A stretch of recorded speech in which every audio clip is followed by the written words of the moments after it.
It is time for medical rounds right now. We have some great news amid the baby formula shortage. One of the largest plants in the U.S. has now restarted formula production, but it could take weeks before families actually start seeing that relief. And in the meantime, there's concern about all the misinformation that has been circulating online, causing problems for mothers and their unborn babies and the babies they're feeding. So we're joined now by Christine Baumgart. She's a lactation consultant at the Hospital of Central Connecticut in New Britain. Thank you so much for being with us.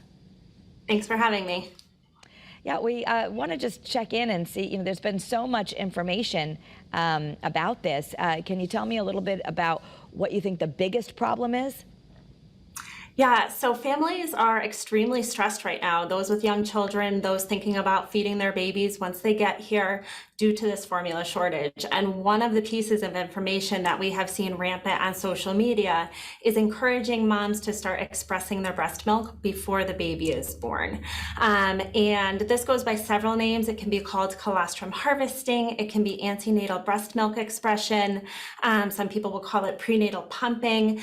But what we really want people to know is that there are risks associated with this practice. Yeah, so let us know what can happen to an expecting mother if they're trying to do that. So there really is not a lot of great research behind the practice of colostrum harvesting. What we do know is that in order for a mom's body to release her milk, she has to release a hormone called oxytocin. And oxytocin is the same hormone that's going to contract her uterus to stimulate labor and deliver her baby. So when you are colostrum harvesting, you're also increasing your risk of preterm delivery. You're increasing that risk even higher if you're already at a high risk for an early delivery, or if you're using your breast pump.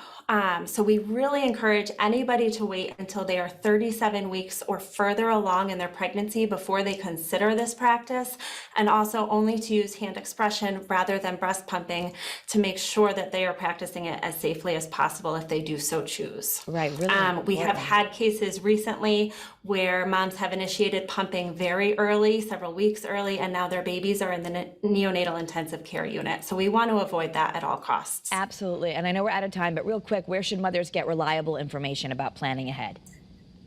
211 has great information about formula feeding. If you're trying to find your formula, if you are wondering whether this is safe for you, talk to your obstetrician or reach out to one of the lactation consultants at your local hospital. Christine, thank you so much for sharing your time.